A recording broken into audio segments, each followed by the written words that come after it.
ফুলের মতো মেয়ে, ছিল পরিবারের নয়নের মণি। তাকে সবাই আদর করে বলতো পরী, কিন্তু সেই পরী আজ আর নেই। এক নির্মম দুর্ঘটনায় চিরতরে হারিয়ে গেছে, রয়ে গেছে শুধু শূন্যতা। ঘটনাটি ঘটেছে সোমবার 19।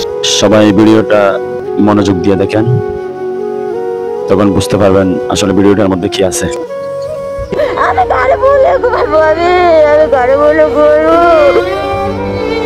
রাফসা আক্তার মাত্র 7 মাস বয়সী একটি নিষ্পাপ ফুলের মতো মেয়ে, ছিল পরিবারের নয়নের মণি। তাকে সবাই আদর করে বলতো পরী, কিন্তু সেই পরী আজ আর নেই। এক নির্মম দুর্ঘটনায় চিরতরে হারিয়ে গেছে, রয়ে গেছে শুধু শূন্যতা। ঘটনাটি ঘটেছে সোমবার 19 মে রাত 8টার দিকে ময়মনসিংহের গফরগাঁওয়ের চারিপাড়া গ্রামে। সেদিন ছিল রাফসার বড় ভাই ইয়ানের জন্মদিন। ঘরে ছিল আনন্দের আমেজ, বেলুন ফুলানোর শব্দে মুখরিত ছিল চারপাশ। মা বাবা, আত্মীয় স্বজন সবাই ব্যস্ত ছিলেন ঘরকে সাজাতে। শিশুর জন্মদিন বলে কথা। সেই মুহূর্তে খাটে বসা ছোট্ট রাফসা, যার বয়স মাত্র 7 মাস, কৌতূহলবশত একটি বেলুন হাতে নেন। কিন্তু সে তো শিশু, তার তো বুঝার বয়স এখনো হয়নি। হঠাৎ করেই সে বেলুনটি মুখে ঢুকিয়ে ফেলেন। খেলার চলে হয়তো ছিল, কেউ খেয়াল করতে পারেনি। খেয়াল করার আগেই বেলুনটি গলা দিয়ে নেমে শ্বাসনালীতে যায়। মুহূর্তেই শিশুটি নিস্তেজ হয়ে পড়ে। ঘটনার আকস্মিকতা আতঙ্ক হয়ে পড়ে পুরো পরিবার। কেউ দৌড়াচ্ছে, কেউ কাঁদছে, সব যেন এলোমেলো। মা বাবা দেরি না করে দ্রুত মেয়েকে নিয়ে হাসপাতালে ছুটে যান। পথে বারবার ডাকছিল রাফসা, চোখ খুলো মা, কিন্তু বিধাতার লিখন হয়তো ভিন্ন ছিল। পথেই নিষ্পাপ শিশু রাফসা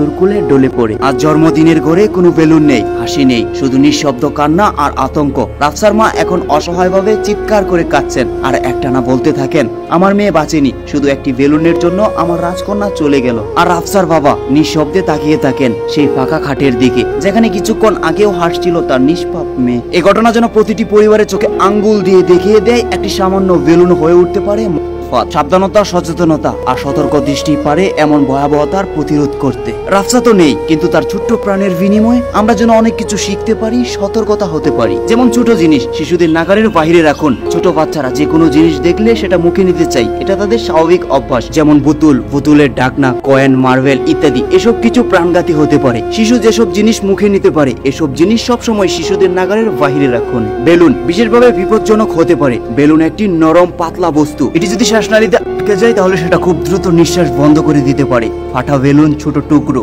কখনোই শিশুদের সামনে রাখবেন না। 3 বছরের নিচে শিশুদের ক্ষেত্রে বেলুন নিয়ে খেলার সময় অবশ্যই অভিভাবকদের সাবধানতা অবলম্বন করতে হবে। খেলা বা উৎসব চলাকালীন শিশুদের দিকে চোখ রাখুন। জন্মদিন, ঈদ, পারিবারিক আয়োজনে সবাই যখন ব্যস্ত থাকে, এই সময়টাই শিশুদের নিরাপত্তা সহজে উপলব্ধি হয়। একজন দায়িত্বশীল সদস্যকে সবসময় শিশুদের পর্যবেক্ষণে রাখুন। শ্বাসনালীতে কিছু গেলে করণীয়, যদি কোনো শিশু হঠাৎ কাশতে শুরু করে বা নিঃশ্বাস নিতে কষ্ট হয়, তাহলে সময় নষ্ট করবেন না। ফুসফুসে বায়ু প্রবাহ বন্ধ হবার আগে তাকে উল্টো করে পিঠে 5টি শক্ত দিন। অভিজ্ঞতা থাকলে হ্যামলেট বা ম্যানোভার প্রয়োগ করুন। দ্রুত কাছের হাসপাতালে নিয়ে যান। সময় এখানে জীবন পার্থক্য তৈরি করবে। রাফসা তো আর ফিরবে না, কিন্তু আপনার ঘরের ছোট্ট রাফসার যেন এমন না হয়, তাই সবাই সতর্ক হন। শুধু মা বাবা নয়, সব আত্মীয় স্বজন, সব প্রতিবেশী, সব শিক্ষকদের বলছি, সবাই সচেতন হতে হবে। রাফসা, তুমি তো ছিলে তোমার বাবা মার একমাত্র পৃথিবী। আজ তুমি আকাশের তারাদের মধ্যে আলোকছটা হয়ে রইলে।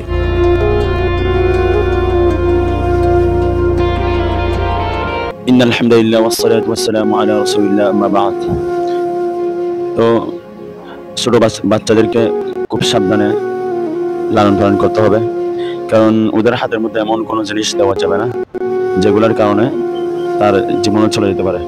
যেমন দেখেন এই ভিডিওটার মধ্যে সবাই সবার মতো করে আনন্দ করতেছে, কিন্তু এই ছোট্ট বাচ্চাটা একটি বেলুন হাতে নিয়ে মুখে ঢুকে দেওয়ার কারণে গলায় আটকে যাওয়ার পরে মারা গেছে।